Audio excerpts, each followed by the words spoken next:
질문을 받는 시간과 그 질문에 따른 또 선물도 준비되어 있으니까요. 마지막까지 자리 잘 지켜주시면 감사하겠습니다. 아무튼 이 소년들은 그 많이들 아실 텐데요. 그 전북 삼내에서 있었던 그 나라 슈퍼 그 3인조 강도 사건, 그리고 2016년에 그 당시 이제 경찰의 강압 수사로 인해서 억울하게 검거됐던 그 3명의 소년들이 무죄를 선고받았던 그 사건을 모티브로 삼아서 영화화가 됐는데요.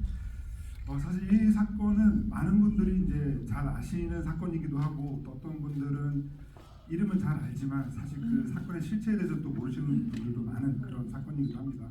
아무튼 이 사건을 왜 이렇게 주목하셨는지, 사실 감독님의 전작인 블랙머니 이전에 준비하셨던 작품이라고도 알고 있는데요. 감독님 먼저 말씀 들어보고 싶습니다. 네, 내일 같은 얘기를 또 해야 되니까. 사실은 박주정 변호사가 이 담당한 사건이잖아요.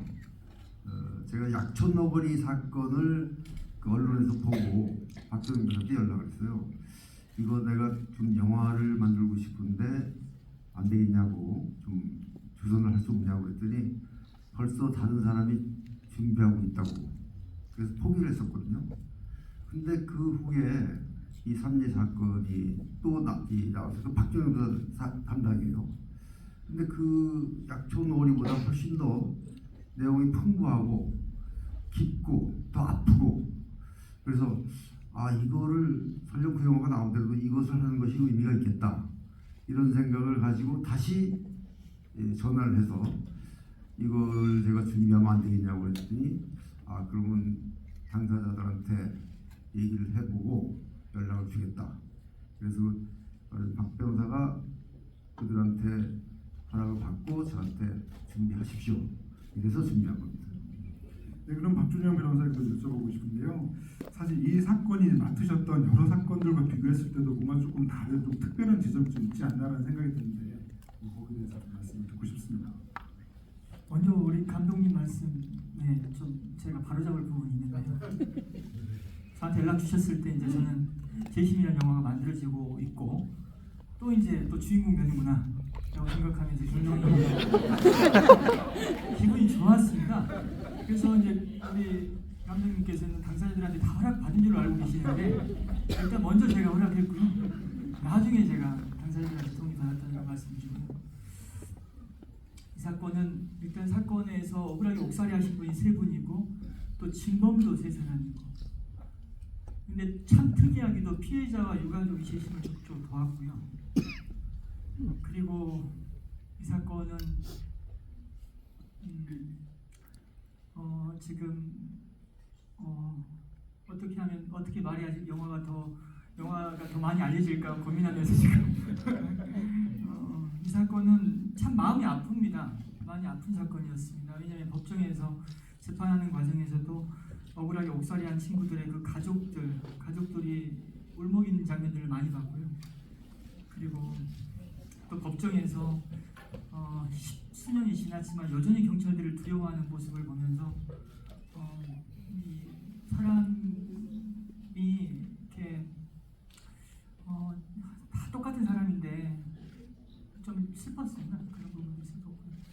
그래서 좀 두서없이 말을 하는데 참 제게는 여러 생각을 하게 만든 사건이 이 사건입니다. 아까도 이제 그런 말씀 하셨잖아요. 그 영화를 관객으로서가 아니라 관계자로서 보게 된다는 말씀을 하셨는데요. 그래서 조금 멋있지 않나라는 생각이 들기도 하네요. 네, 그럼 그 옆에 이제 박준영 변호사를 제치고 이 영화의 주인공으로 설경구백에게 여쭤보는데요. 그 과거와 이제 현재로 오가고 있는 작품인데요. 이제 과거 이제 설경구백의 황준철 영화는 형사의 별명은 미친개죠. 미친개고요. 거기서 떠오르는 그 캐릭터 하나 있죠. 예전 이제 공공의적에서 연기하셨던 강철중이 이제 떠오르기도 하는데요. 근데 사실 그 당시 이제 강철중이 워낙 인상적이어서 그들의 여러 형사 역할들이 제의가 왔지만 사실 그 당시에 다 거절하셨던 걸로 알고 있는데, 사실 이번 작품에 이제 제의를 받으시면서 정지영 감독님께서 강철중 같은 거 한번 해보자라고 하시면서 이렇게 제안을 하셨던 걸로 알고 있습니다. 그래서 이번에 이 황준철 형사, 베테랑 형사죠, 이 맡으신 어떤 계기라 그럴까 좀 여쭤보고 싶습니다. 일단 그 부러진 화살 때 저한테 제의가 온 걸로 기억하는데 제가 그때 일장의 안마에서 거절을 해서 빚이 좀 있었고요 감독님한테. 그리고 정지영 감독님이랑 같이 한다는 거는 배우로서 되게 영광이었던 것 같습니다. 그 감독으로만 40주년인데 올해가 스텝까지 하면은 50년, 60년이 다 돼갈 겁니다. 그런 분과 제가 대학 다닐 때도 개봉되는 영화가 있었으니까 훨씬 전부터 그 자체가 좀 영광이었고 또 그렇게 강철중이 꼭 걸림돌은 아니었고 제가 감독님 영화 중에 좋아하는 영화가 또 아이러니 하게도 부러진 화살이거든요. 예. 그래서 이런 분이라면 실화라는 작품을 손대기가 참 쉽지가 않습니다. 정말 훼손시킬까봐 전에 소원이라는 영화를 찍을 때 이준익 감독이 표현을 하시기에 이 어항에 이렇게 정말 예민한 물고기를 담아서 진짜 흔들리지 않게 운반해야 되는 그런 느낌으로 만들어야 된다는 말씀하신 게 금방 생각이 나는데 되게 조심스럽습니다. 그래서 이거를 다루기 다른 게 아니라 이 소재를 갖고 정확하게 전달할 수 있는 분이 그렇게 많지 않다고 생각합니다. 정지영 감독님이어서 그 믿음으로 하게 됩니다. 정지영 감독께 여쭤보면 이번 영화의 어떤 주인공, 그러니까 사실은 어떤 실제 사건을 모티브로 삼아서 영화화할 때 주인공을 어떤 캐릭터로 하느냐도 되게 중요하다고 할 수가 있겠는데요. 그럼 이 황준철이라고 하는 이 정의로운 형사, 그러니까 따지고 보면 그 실화 사건에서는 그렇게 좀 도드라지지 않았던 이 형사를 주인공으로 내세운 이유가 무엇이었을까 궁금해지긴 합니다. 네, 우선 그 이번 사건의 주인공을 하는 박주정 변호사가 주인공이거든요. 근데 처음부터 제외시켰어요. 재심을 보니까 거기에 박주정 변호사 주인공을 하더라고요. 그래서 그러면 이 사건을 처음부터 끝까지 쭉 끌고 가는 사람이 필요한데 이 사건이 처음에 문제가 돼서 재심 이기는 데까지는 여러 사람들이 관여를 해요. 마지막에 이제 박준호 변호사가 그걸 맡아서 끝까지 간 건데 말하자면 엄격히 얘기하면 이제 주인공이 맞아요. 맞기는. 근데 이걸 일관성 있게 처음에 힘있게 끌고 가는 사람이 필요하다는 생각을 했어요. 영화적 재미를 위해서. 물론 재미도 재미지만은 이 당국과 싸워야 되니까 상부와 싸워야 되잖아요. 그러니까 제가 그 형사반장을 생각하면서 강철주의를 당연히 생각했죠. 센 형사. 근데 강철주의는 그때 젊을 때잖아요. 그래서 젊을 때니까 폭력이 좀 셌고 여기서는 형사반장까지 됐으니까 괜찮은 이제 성장한 강철중이다 이렇게 생각을 했는데 왜 그럼 그 형사반장을 선택을 했느냐? 바로 약촌오거리 사건의 사건을 이 처음부터 끝까지 쭉 밀고 나가서 해결하는 사람이 황상만 형사반장이라고 있습니다. 근데 그 사람은 영화 재심에 한 30초 나와요. 그래서 여기서 인물을 끌어오면 되겠다. 그래서 박주영 변호사한테 허락을 받았어요. 제가 이 사람을 여기 영화에 끌어서 쓰겠다. 주인공으로 삼겠다. 그랬더니 흔쾌히 허락을 하더라고요. 깜짝 놀랐어요. 왜 나를 안 쓰느냐고 그러니까 겁났는데. 그러니까 그 재심에서 정우 배우가 이제 이준영 변호사를 연기를 했었는데 사실상 주인공이었죠. 그리고 황상만 반장은 아마 그 박철민 배우가 아마 연기를 하셨던 그런 기억이 있는데요. 그러다 보니까 이번 소년들이라고 하는 작품을 보시면서 좀 실제 사건과 좀 달라진 부분이랄까 이런 것들을 보면서 되게 여러 가지를 좀 느끼시지 않았을까라는 생각이 드는데. 먼저 저는 그 영화 재심 당시에 제 주변 분들이 제 역할을 맡았던 배우 정우 얼굴 나올 때마다 네 얼굴이 겹치면서 집중이 안 됐다고 그런 얘기를 너무 많이 들었어요. 소년들이란 영화를 제가 이제 강연장에서 많이 알리면서 걱정하지 마시라고, 이번에는 변호사가 주인공 아니다고, 그러니까 다들 좋아하시더라고요. 그래서 전혀 불만이 없고, 아무래도 저는 객관적인 입장에서 영화를 보기는 어려웠습니다. 저기 실제 사건이 어떻게 그려지는지, 또 어떻게 각색되는지, 또 사건 관계자분들이 이제 시사회에 다 오시는데 그분들이 어떻게 영화를 보게 될지, 그렇게 보다 보니까 이제 집중을 초반에는 못했고요. 중반 이후부터는 이제 집중할 수 있었던 것은 이제 점점 보니까 옛날 이제 추억들이 이제 다시 되살아나는 느낌, 그리고 실제 사건에서는 아쉬웠던 부분들이 바램대로 정리되는 부분들이 사실 있었거든요. 그래서 그런 부분들을 보면서 문화와 예술이라는 것은 사실을 진실로 만드는 거구나라는 걸 그때 또 영화 보면서 느꼈습니다. 그래서 저는 참 잘 봤습니다. 그 황상만 반장님이 그 사전에 시사회에서 보신 걸로 알고 있는데 그럼 굉장히 이 작품 보시면서 되게 좋아하셨겠어요. 어떠신가요? 영화 재심 개봉될 당시에 시사회에 황 반장님과 저를 함께 초대했습니다. 영화제에서 굉장히 실수를 한 거죠. 저는 끝까지 제가 주인공이었고 해서 기분 좋았는데 옆에 황 반장님 얼굴 보니까 굉장히 심각했고요. 끝나자마자 저를 보면서 하시는 얘기가 영화를 어떻게 이렇게 만들 수가 있냐고, 영화 상영 금지 가처분 들어가야 될 것 같다고 그런 얘기 나올 정도로 하셨는데 이번에는 뭐 주인공이시니까 기분 좋아하셨죠. 이제 이제 약천호 고래 사건 이제 황상만 반장님이 그 이번 작품 황준철의 어떤 모델이다라는 얘기를 좀 많이 해야 될 것 같은데요. 이제 설공백을 이제 여쭤보면 이제 아까 부러진 화살 얘기를 하셨는데 최근에 이제 그 정지영 감독의 작품들 중에서는 어떤 그 센 캐릭터, 뭔가 좀 쾌감을 주는 캐릭터라는 측면에서 이제 부러진 화살과 이 작품 좀 닮아 있는 점이 있는데 비슷한 대사도 있었던 것 같아요. 부러진 화살에서는 이제 안성기 배우가 이게 무슨 재판입니까? 개판이지. 뭐 이런 대사처럼 여기서는 또 황준철 그 형사가 그런 얘기 하잖아요. 이게 무슨 수사냐 똥이지. 그런 대사를 내뱉을 때 그 쾌감이 분명히 있는데요. 그리고 또 여러 인터뷰를 찾아보면 이번 작품을 하시면서 뭔가 모처럼 되게 내지르는 그런 연기를 할 수 있어서 되게 좋았다는 얘기를 해주셔서 그런 부분들도 조금 여쭤보고 싶습니다.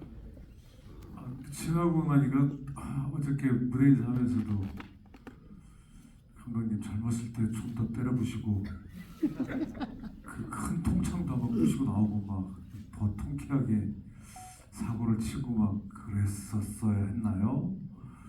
라고 말씀드렸었는데 어제 그러면 이게 또 실제가 훼손될까봐 좀 조심스러웠다라고 말씀하시더라고요. 그래서 다 못 본 것 같아요. 좀 아직은 이 소녀들을 통해서 그 황상만 그 형사반장님 얘기를 잠깐 또 다른 얘기를 돌리자 말씀드리자면 전주에서 이제 시사회 끝나고 제 손을 이렇게 놓질 않으시더라고요. 너무 좋으셔서 복수할 것도 아닌데 박준영 변호사한테 복수했다고. 이게 무슨 복수거리입니까? 황상만 형사반장님은 자기가 드디어 한을 풀었다면서 영화는 별로 관심 없으시고 본인이 어떻게 나왔나가 더 궁금해요. 농담이고요. 되게 좋아하셨습니다.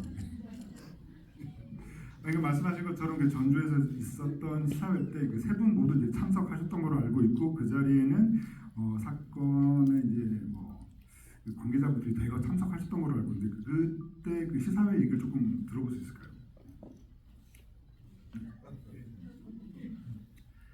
네, 이 시사회를 하는데 관계자들이 다 참석을 했기 때문에 저도 좀 이 만든 사람으로서 두렵죠. 각 인물이 각각 어떤 감정으로 이걸 보게 될까. 물론 제일 두려운 건 이제 그 당사자들인데요. 당사자들은 한 사람밖에 안 왔어요. 그 소년들 중에 한 사람. 영화를 볼 한 사람밖에 안 왔어요. 근데 그 친구는 성격이 원래 그런지 저한테 감독님 감사합니다라는 꽃다발까지 보냈더라고요. 그래서 그 마음이 한켠으로 놓였어요. 이 영화를 만들면서 그 감독이라는 게 가장 두려운 게 그 실제 피해자들이나 이런 사람들한테 혹시 또 상처를 주는 건 아닌가. 잊어버리고 싶은 이야기를 다시 꺼내서 그들에게 또 상처를 주는 건 아닌가. 이런 게 가장 조심스럽잖아요. 근데 그 친구가 감사하다는 꽃다발을 줘서 너무 고마웠어요. 너무 뭉클했습니다. 그리고 뭐 다른 여러분들을 만났는데 저 설경구 씨가 막 다른 사람들 만난 얘기 재밌게 할 수 있을 것 같아요. 네, 지금 디렉팅이 들어갔어요. 저기 감독님께서 이제 디렉팅 해주셔서 저는 이상하게 저는 실화를 바탕으로 한 작품을 좀 한 것 같습니다. 근데 작품 전에는 그 분들을 좀 애써 피하는 면이 있는데 공개가 되면 꼭 뵀거든요. 실미도 때는 훈련병분들이 다 돌아가셔서 그때 당시 기관병들을 살아계셨던 기관병분들을 만나서 엄청 우시더라고요. 진짜. 저는 오히려 촬영 끝나고 실제 그 피해자분들이나 그 유족들 만나면 더 저한테 데미지가 더 막 심하게 오는 것 같아요. 그리고 나영이 사건이라고 했던 그 아버지를 또 뵀었고 또 생일 때는 세월호 참사 유가족 분들을 만났는데 지금 소름이 막 다시 올라오는데 이번에는 좀 다른 느낌의 어떤 전주 가서 시사회를 했는데요. 그 소년들 중에는 한 분만 오셨고 다른 소년들 그 가족들이 또 몇 분 오셨었고 그리고 그 화성 연쇄살인 사건 8차 사건에 누명 쓰셨던 최성희 그분도 오셨고 또 낙동강 살인 사건 누명 쓰셔서 20몇 년 사셨던 그 장동희 회장님이랑 또 한 분도 오셨고 근데 제가 너무 느낀 게 이렇게 웃으세요. 그 장동희 회장님은 내가 들어갈 때 딸이 돌 지났었는데 나오니까 24살이더라고요 하는데 웃으세요. 최성희 그분도 23세 들어갔는데 45세 나왔다. 근데 웃으세요. 자, 이분들이 근데 맑으세요. 그래서 그 웃음이 제가 너무 오래 갔어요. 그 만난 후에도. 야, 이분들 그리고 그 우리 소년들 그분도 계속 웃으세요. 야, 이분들은 득도란 건가? 그래서 이게 이 경지를 넘어선 건가? 라는 생각이 들 정도로 되게 좀 다른 느낌의 만남이었던 것 같아요. 되게 묘했어요. 우리 황 반장님도 계속 웃으셨어요. 다른 의미로 그분. 되게 묘한 그 시사회 후기였습니다. 지금도 되게 오래 각인돼서 가고 있어요. 지금 생각이. 그런데 박준영 변호사님께 여쭤보면 이제 이 영화는 그 사건 이제 발생 17년 만에 이제 그 무죄를 선고받는 걸로 이렇게 마무리가 되는데 그 혹시 이제 관계자로서 혹시 그 이후에 좀 얘기를 조금 아시는지 좀 여쭤보고 싶습니다. 먼저 이제 저도 이제 사건을 변호할 때는 법정에서도 변호하지만 법정 밖에서도 변호하거든요. 세 친구 중에서 이제 한 친구고 두 친구가 못 온 이유는 한 친구는 결혼했습니다. 결혼해서 아이를 이제 키우고 있고 근데 우리 재수 씨가 이 사건으로 이제 TV나 다른 매체를 통해서 또 나오는 걸 상당히 부담스러워합니다. 그래서 못 왔고요. 다른 한 친구는 이제 직장 때문에 못 왔습니다. 그래서 그 가족들이 왔습니다. 사실상 이 영화 제작 과정에서 영화사 또 제작사에서 저희 그 억울하게 옥살이 하신 분들 그리고 피해자 유가족 황 관장님까지 많은 배려를 했습니다. 그래서 영화가 잘 되는 데 있어서 많이 우리가 도와야 된다는 생각은 계속 갖고 있고요. 그런 말씀 드리고 싶고 영화 속 대사 중에서 무죄 받아서 결혼해야지라는 대사가 있습니다. 무죄 받아서 결혼했습니다. 한번 결혼해서 그 대사가 너무 마음에 들었습니다. 사실 결혼했고요. 무죄 받고 나서 집도 샀습니다. 두 사람은 집 샀고 한 사람은 지금 돈을 딴 데 쓴 것 같습니다. 집 사서 지금 가정 꾸리고 살고 있어서 뿌듯합니다. 사실요. 그리고 그 이후에 이제 사건 관계자들이 사과를 한 게 있고요.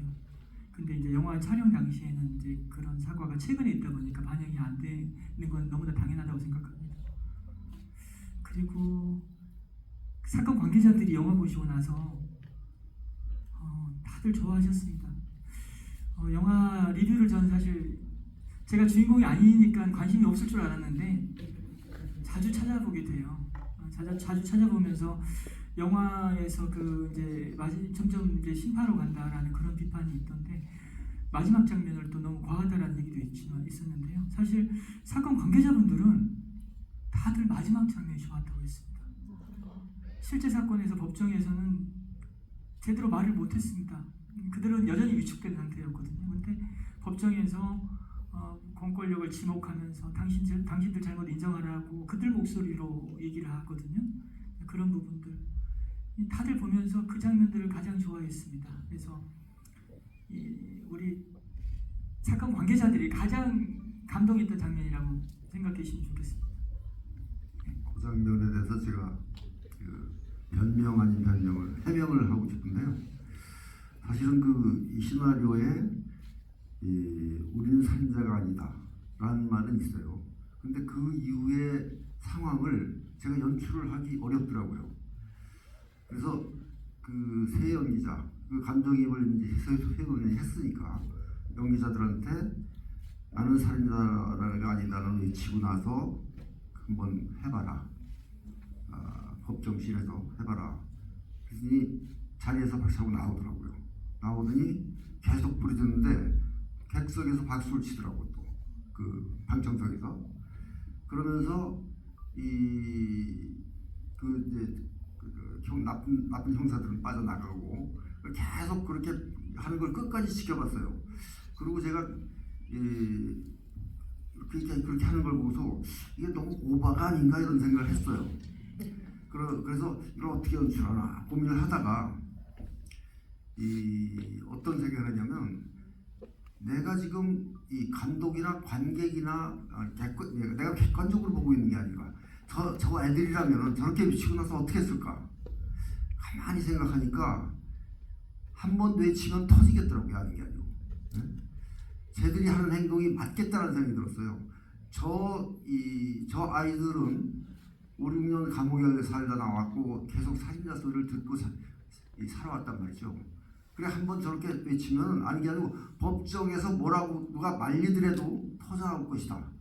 그래 저 아이들의 마음을 존중하자. 그래서 그렇게 찍은 거거든요. 그런데 그거를 보고 관객들이 그때 우는 사람이 있어요 혹시? 눈물 흘리는 사람. 네. 그러니까 그런 사람도 있는 반면 그건 너무 심판이냐 이렇게 얘기하는 사람도 있어요. 근데 나는 그런 순간에 그들의 가슴 속에 탁 들어가는 관객이 진짜 영화를 제대로 보는 관계 아닌가 이런 생각합니다. 제대로 보신 관객들이 굉장히 많으시네요. 저도 이제 그 장면이 굉장히 좋았거든요. 영화의 클라이막스이기도 하면서 실제는 이제 소년들이 법정에서 되게 우물쭈물하고 되게 조금 영화에서 보는 것처럼 그러질 못했는데 영화에서 이제 우리는 살인자가 아니다라고 외치는 그 장면이 좋았던 이유는 이거 예를 들면 살인의 추억의 마지막 장면 같은 경우도 실제와는 다르지만 그 마지막에 배우가 카메라를 쳐다보면서 아직 잡히지 않은 범인을 노려보는 그런 시선이잖아요. 그것처럼 이 작품도 변호사님께서 말씀하신 것처럼 실제 사건 어떤 관계자들 이런 분들이 보면 얼마나 이렇게 카타르시스가 되었을까 그런 생각을 하면서 저는 그 장면에 주는 쾌감이 굉장히 컸던 것 같습니다. 네. 저도 한 말씀 더 드리면 살인의 추억에서 백광호라는 인물이 현장 검증할 때 경찰이 시나리오대로 하던 중에 현장에 왔던 아버지가 네 아니잖아, 너 범인 아니잖아라고 외치니까 거기서 범행을 부인하면서 이제 현장 검증이 아수라장이 되거든요. 믿어주는 사람이 있고 지원해주고 의지할 사람이 있으면 억울함을 얘기할 수 있다는 거죠. 이 법정에서도 사실 방청석에서 함께했던 분들의 어떤 지지와 응원이 그들이 용기를 내게 만들었고 또 이제 그렇게 스스로 목소리를 낼 수 있게끔 했다고 생각합니다. 네, 그 마지막 장면에 대해서 이제 설명호 배우님께서도 어떻게 보셨는지도 좀 여쭤보고 싶습니다. 저는 상당히 촌스러울 거라고 생각했었습니다. 이 대사가 너무 직설적이어서 나는 살인범이 아니다. 그냥 찔러대는 소리가 이걸 어떻게 해야 되나. 감독님이 그전에 법정씬을 저보고 어떻게 할 거냐고 그래서 제가 어떻게 하나 해봐야 할지 모르겠어요. 저도 솔직히 그 아이들이 어떻게 이거를 실을지 이렇게 직접적인 말들을 되게 걱정이 됐었는데 저는 그때 찍으면서 객석에서 눈물이 나더라고요. 저도 어느 순간 훅 오더라고요. 그래서 조금 다른 제 생각과 제 머리로 생각했을 때와 좀 다른 경험을 했던 것 같아요. 그 어눌한 그 말들이 되게 가슴에 와닿더라고요. 그래서 어느 매체에서 인터뷰할 때 어느 장면이 가장 좋냐고 했을 때 저도 마지막 장면이라고 했었거든요.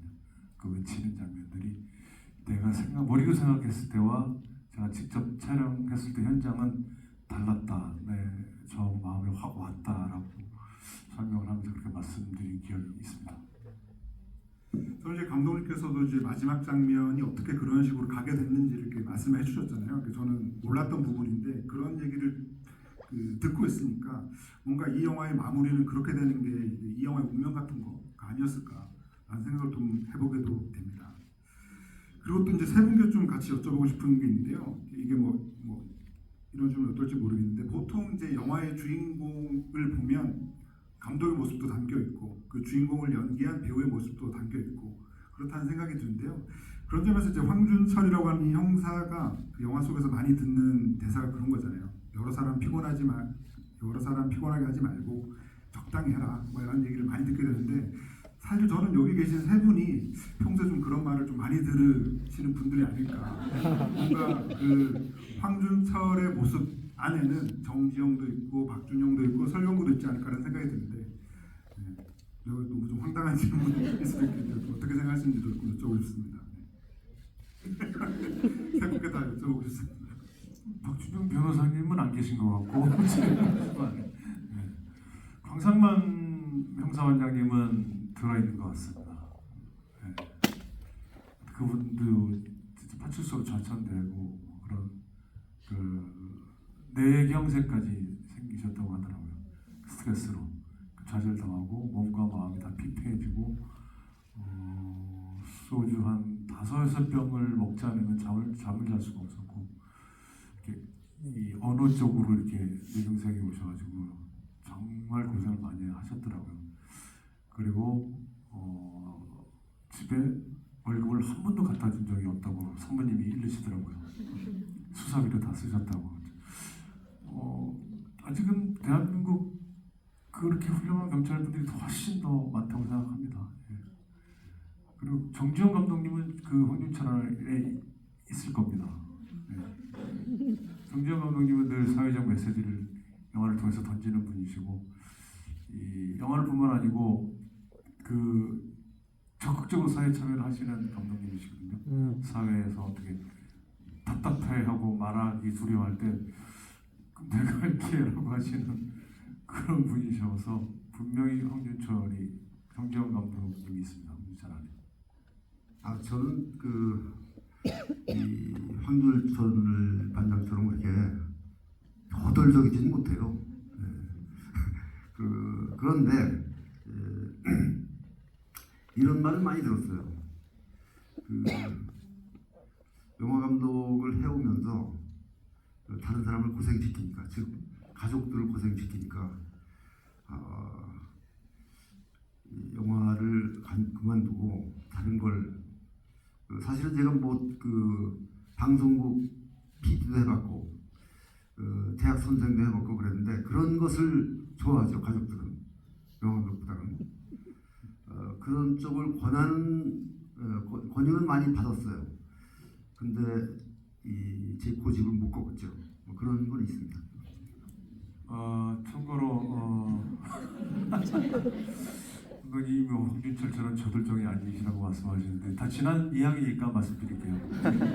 UIP 직배 때문에 그 한국 영화 위기가 있었을 때 감독님이 또 나서셨죠.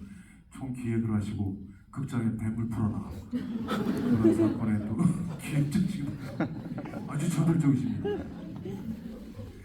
그런데 영화 속에는 이제 신 변호사로 이렇게 성배를 바뀌긴 했지만 그래도 저는 이 황준철 주인공 안에 박준영 변호사도 있지 않나라는 생각이 드는데 어떠신가요? 편집장님께서 좋게 또 말씀해 주시니까 하지만 현실은 또 식시해야 되잖아요. 일단은 영화의 주인공이 아니다 보니까 제가 바로 공통점을 찾기는 어려울 것 같고요. 근데 저는 이렇게 영화 홍보를 하러 다니면서 내가 앞으로 닮아가야겠구나 생각하는 부분들이 있었습니다.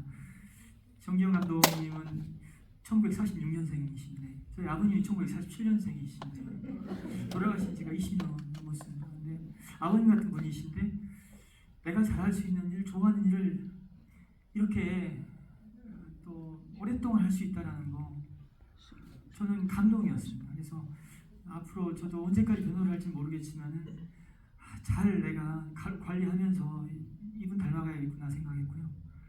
설경구 배우님 영화는 제가 많이 봤습니다. 이번에도 연기 너무 감명 깊게 봤죠. 최선을 다하고 진정성 있는 모습. 사실 변호인한테 가장 요구되는 부분이거든요. 그래서 이런 부분들도 사실 말 잘하고 있죠.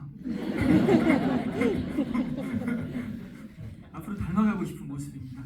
그리고 한 말씀 더 드리면 사실 이 영화가 이제 몇 년 전에 개봉이 됐어야 되는데 이제 코로나 때문에 늦춰졌거든요. 늦춰지다 보니까 저 같은 경우에는 일찍 개봉했으면 많이 서운했을 것 같아요. 근데 지금 많이 유명해져가지고 내가 주인공이 아니더라도 그렇게 섭섭하지 않습니다. 아니 그것처럼 너무 반복적으로 말씀하셔서 네, 그리고 이제 설명 배우에 여쭤보고 싶은데 오늘 이제 그 들고 계신 거 보니까 이제 꾹꾹 들고 계신 분도 계시고 팬들이 많이 계신데 설경구라고 하는 배우는 사실 이론의 여지가 없는 한국을 대표하는 이제 대배우신데요. 그런 가운데 이제 불안당 이제 한재호를 연기를 하면서 또 완전히 또 새로운 모습도 보여주시고 또 그러다가 자산 오버의 때 정약전 같은 모습도 보여주시고 그리고 또 예전의 모습을 살짝 잊어갈 때쯤 강철중을 떠올리게 하는 또 이 소년들의 황준철을 연기하시면서 그야말로 저는 뭐라 그럴까 그냥 전성기라고 하는 말을 표현을 쓰기 힘들 정도로 매번 새로운 모습이 갱신하고 있다는 생각이 드는데요. 그래서 아까도 살짝 말씀해 주셨지만 이제 세월호 참사를 바탕으로 했던 이제 생이라는 작품도 있었고 또 우리 이렇게 알고 있는 그 조두순 사건을 모티브로 삼은 그 소원이라고 하는 작품도 있었죠. 그리고 조금 결이 다르긴 하지만 이 킹메이커라고 하는 작품도 있었고요. 또 소원 같은 경우에는 사실 우리가 이렇게 알고 있는 조두순이라고 하는 캐릭터를 아무도 연기하지 않을 게 뻔하기 때문에 강성의 배우라고 하는 그 연극계 배우분을 이렇게 또 직접 또 캐스팅하는 출연 제의까지도 하면서 그 영화가 완성됐다고 알고 있습니다. 그러니까 그런 점들을 보면 사실은 한 명의 배우가 늘 좋은 작품 있으면 한다 이런 의미이기도 하지만 그런 흐름들을 보면 최근에 그래도 뭔가 이제 설경구 배우를 보면서 이렇게 느끼게 되는 뭔가 좀 든든함 이런 것들은 뭔가 그래도 한국 영화계 어떤 중견 배우로서 어떤 책임감 같은 것들 조금 있지 않나? 라는 생각이 들어서 사실 제가 너무 이렇게 곤란한 질문을 드렸을 수도 있는데 혹시 좀 어떻게 생각하시는지도 여쭤보고 싶습니다. 그렇게 큰 책임감 갖고는 하지 않습니다. 좋은 영화 하나 의미 있는 영화를 하는 거에 또 제안이 와서 고민스러운데 어떻게 할 수밖에 없게 되더라고요. 그래서 그러면서 그래도 나한테 와서 이렇게 또 의미 있는 작품을 하게 해주셔서 되게 감사하다. 생일 같은 경우는 사실은 거기 다른 배우 캐스팅이 됐었어요. 그 배우가 저한테 그거 하게 됐다고 저한테 얘기까지 됐었고 갑자기 저한테 연락이 와가지고 못하게 돼서 느닷없이 네가 해야 된다고 그런 거예요. 저 못한다고. 지금 촬영하고 있는 게 반도 못 끝났는데 어떻게 하냐. 근데 이창동 감독님 회사였거든요. 저랑 개인적으로 친하다 보니까 급하니까 이제 저한테 온 거였었어요. 그래서 어떻게 스케줄을 막 급하게 정리하고 하게 된 걸 하는 걸 보면서 이게 할 수가 없는 건데 하는 거 보면서 내가 이거 해야 되나 보다라는 생각을 하면서 하게 되더라고요. 네. 그리고 이제 마지막으로 감독님께 질문 하나 드리고 이제 객석 질문 받으려고 하는데요. 아까 이제 감독님께서 이 작품을 택하신 이유 중에 하나가 굉장히 풍부한 이야기를 담고 있는 영화다라는 말씀을 해주셨는데요. 그런 점에서 저는 이 작품을 한 2번 봤는데 그 볼 때마다 이 작품이 얘기하고자 하는 어떤 바라 그럴까 이런 것들이 정말 사람마다 다 제각각 느낄 정도로 굉장히 풍부한 사건이라는 생각이 이제 드는 것 같아요. 그래서 처음에는 이제 국가 권력의 어떤 부당함 뭐 이런 것들 얘기하는 작품으로 생각을 했다가 조금 더 이제 좁혀 들어가 보면 사실 이 작품에서 이제 억울함을 벗게 되는 계기 중에 하나가 그 이 아이들이 누가 봐도 범인이 아닌 것 같다라고 또 확신했던 누군가가 있었던 거잖아요. 그것처럼 모든 게 다 끝났다고 생각할 때 끝나지 않았다라고 느꼈던 정말 이름 모를 누군가가 있었기 때문에 이런 것들이 만들어지게 된 것이기도 하고 저는 또 이제 다시 벌써 느끼게 되는 거는 그 이제 예전에 그 나라 그 3년 나라 슈퍼를 이 영화 속에서는 우리 슈퍼로 바꿨잖아요. 그게 합치면 이제 우리나라가 되는 건데 그러니까 그런 것들도 사실은 되게 심플하지만 되게 여러 가지 의미를 담고 있는 것 같고 그리고 또 보면 볼수록 그런 것 같으니까 그 대한민국을 지금 살고 있는 사람이라면 그 누구도 이 한 톨의 억울함도 없이 살아가야 되는 거 아닌가 그런 게 국격 아닌가라는 생각이 들기도 하면서 저는 볼 때마다 이 영화가 얘기하고자 하는 바가 정말 보시는 관객 저마다 다 다르게 느낄 것 같다는 생각이 드는데요. 그래서 이제 감독님께서는 그래도 이 작품을 되게 여러 번 보시고 그 처음에 생각했던 대로 이제 영화를 만들어 가시고 또 관객들의 반응을 보시고 그러면서 그래도 이 영화에서 어떤 점 하나는 그래도 좀 관객이 좀 알았으면 좋겠다라고 생각하시는 게 있으신지 좀 여쭤보고 싶습니다. 네, 이 주성철 기자가 잘 얘기를 해준 것 같은데 그 처음에 이 영화를 시나리오를 쓸 때 시나리오의 가짜제 아니니까 정하지 않은 가제로 고발이라고 했어요. 고발 영화잖아요, 그죠? 고발. 근데 이 고발은 뭔가 모자라요. 시나리오를 다 쓰고 나서도 고민을 하고 이것을 제목을 뭘로 정할까 하고 논의를 하다가 누군가가 소년들 어때요 그래요. 그래서 그게 너무 금방 파고더라고요. 이게 무슨 말이냐면 이 영화가 그냥 고발 영화가 아니라는 생각이 든 거예요. 이 소년들은 가난하고 못 배우고 무지한 소년들이잖아요. 근데 우리 사회가 그들을 범인으로 지목했을 때 당연히 그들은 범인일 것이라고 생각했을 거예요. 거의 모든 사람들이. 지금 우리가 그렇게 살고 있는 게 아닌가. 그들이 이 보통 사람보다 못하다고 해서 단지 못 살고 또 가난하다고 해서 쟤들은 잠재적으로 범죄할 수 있는 아이들이라고 생각하지 않았을까 이런 생각이 들었어요. 이거는 우리가 뭐 조금 심하게 얘기하면 신자유주의 시대에 살면서 남을 밟고 일어서서 이기면 된다라는 그런 인식이 거의 당연시된 사회에서 그런 아이들은 쟤들은 원래 못나고 쟤도 이 사회에 필요도 없는 아이들이야 이렇게 생각하고 있는 게 아닌가 이런 이야기를 반드시 여기에 담아야 된다 이런 생각을 한 겁니다. 네, 그러면 객석 질문 좀 받아보려고 하는데요. 손 들어주시면은